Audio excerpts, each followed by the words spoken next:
Hey guys, it's Pavi. I just really wanted to jump on here and put out a couple of videos just to kind of explain why I'm being so relentless with what happened in Rome over the weekend.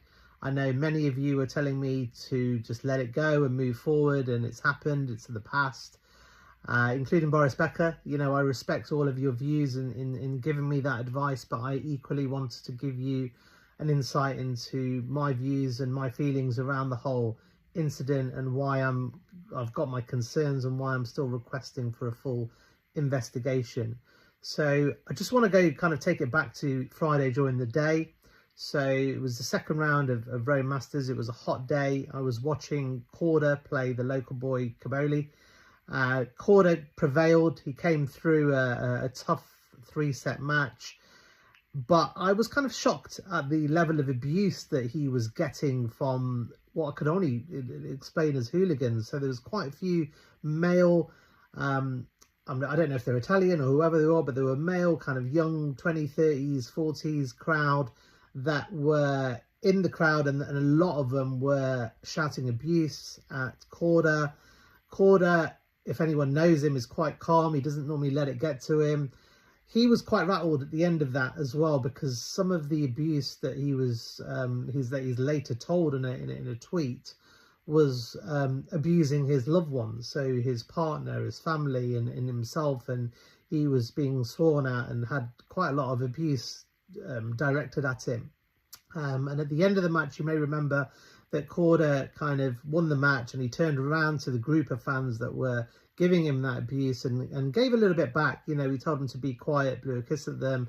That then kind of attracted a wide-scale booing from the stadium. And then Korda then afterwards had to go on and explain that he did get a lot of abuse, and that's why he had that reaction. So already on Friday, I even tweeted it at the time to say that the crowd seems particularly hostile. Like, kind of outsiders have come into the stadium that don't normally come to tennis matches, maybe football fans or, you know, whoever. But there were some people that you wouldn't normally see in tennis fans, and certainly wouldn't see that level of abuse being directed at a player, someone like Seb Korda, who, you know, normally anyone, as I said, anyone knows him knows is quite calm, soft-spoken, player. You know, I don't think he's had any big issues with anyone. He's a very good friend with Novak. You know, they were practicing the day before as well, but he did suffer that abuse. Now, just about before the match, Djokovic is now about to play Corentin Moutet in the second round of the Rome Masters. The Rome Masters official Twitter site then put out a video showing a lot of these kind of male hooligans who had kind of just said that were in the Korda match, saying, will the fans have an impact on Djokovic today? And I just thought it was a really bizarre statement, because for me it was almost like they were instigating that someone did something to Djokovic to either get under his skin, to distract him, to abuse him. I just thought it was really bizarre for an official Twitter site for the Rome Masters to tweet that. It's still up there, so you can have a look. You know, I retweeted it at the time thinking, what is this? Have a look at that tweet.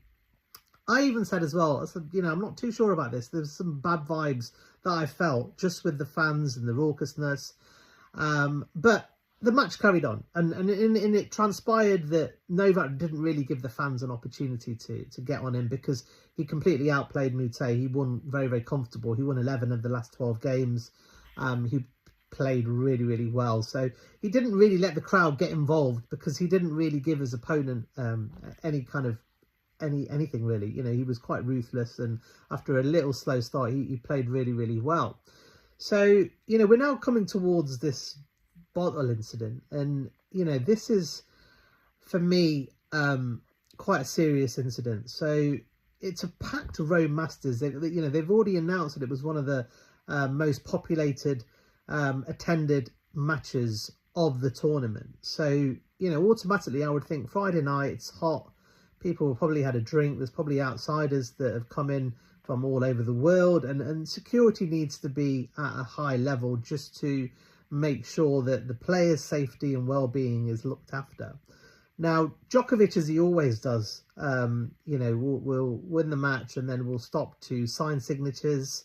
sign balls, or, you know, and then, you know, just give a little bit of time back to the fans.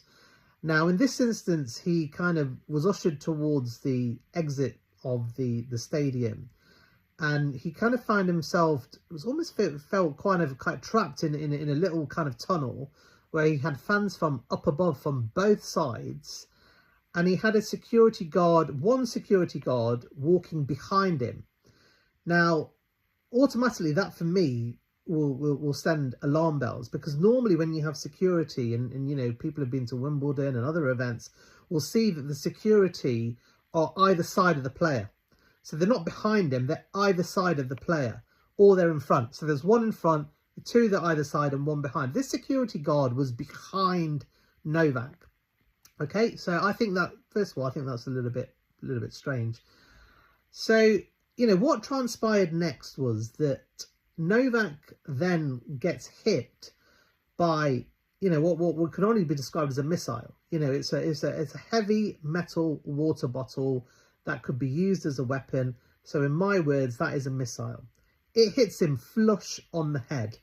Novak is put onto the floor with the impact in shock, and also the fact that the bottle was thrown from above means that the speed and the velocity of this bottle, and again, I'm going to call it a missile, is then going to generate a lot more, it's going to generate a lot more damage. And that's why Djokovic stayed down for so long. Now, we've got the footage of everything that happened kind of within that time scale. Now, what was clear quite soon was that this bottle had come from this fan, and I say that in hyphenated commas, this fan that was leaning over to try and shake Djokovic's hand or do whatever, but, you know, he didn't have an autograph book. He didn't have anything for Djokovic to sign. If you look at all the other fans, they had something to sign. This guy didn't. You know, he was quite high above, and he could have gone down if he just wanted a high five, and Djokovic isn't going to shake someone's hands from above. You know, that's a risk for him, but it's also a risk for a fan if he pulls them down. You know, that's not going to happen. So, you know, I find that a little bit unusual. But this fan then leans over with a very, very big rucksack. Now, this rucksack isn't just a normal rucksack. This rucksack you wouldn't be able to put in a hold in an airline. You know, this was a big travel rucksack, and he had a big, heavy bottle that comes flying out of the bottle and hits Djokovic flush in the head. Now, I believe in accidents. You know, accidents can happen. But it's important to look at the body language and the reaction of the person that did this. When the bottle fell, the person who fell, he didn't put his hands to his mouth. That some people are reporting saying, oh, he looked really shocked. If you look at the video carefully, all he did was pick the other strap up of the rucksack and put it on his shoulder.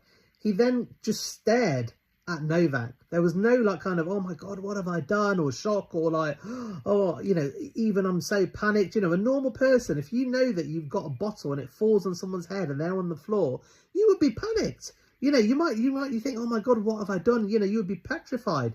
He then nonchalantly looks at Novak, who's on the floor, quite calm, doesn't, you know, he doesn't look shocked. It doesn't look, it's almost like he was, you know, one of those things. And this guy is apparently a Novak fan.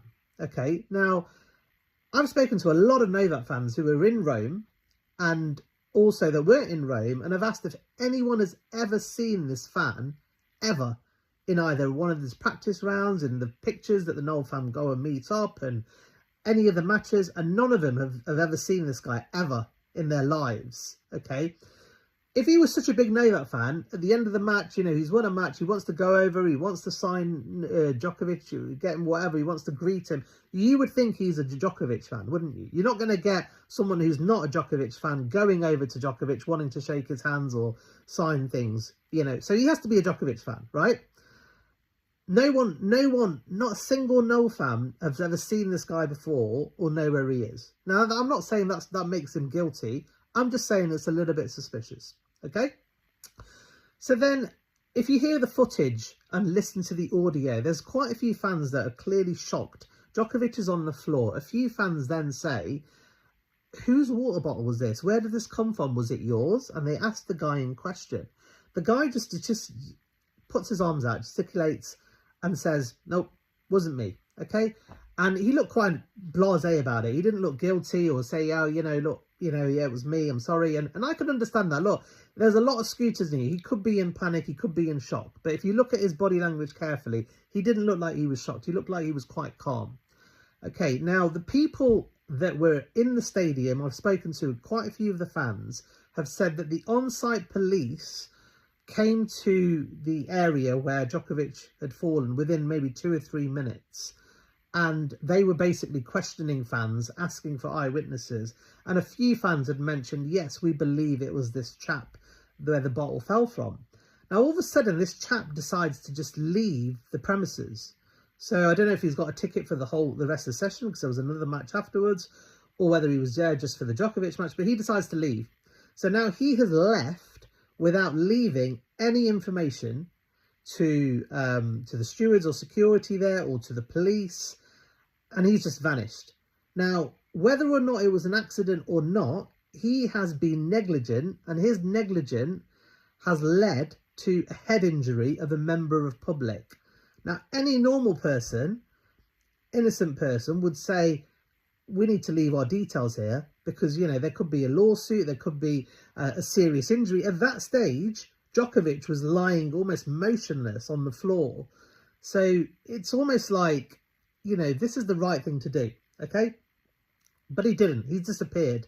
He's completely disappeared, okay?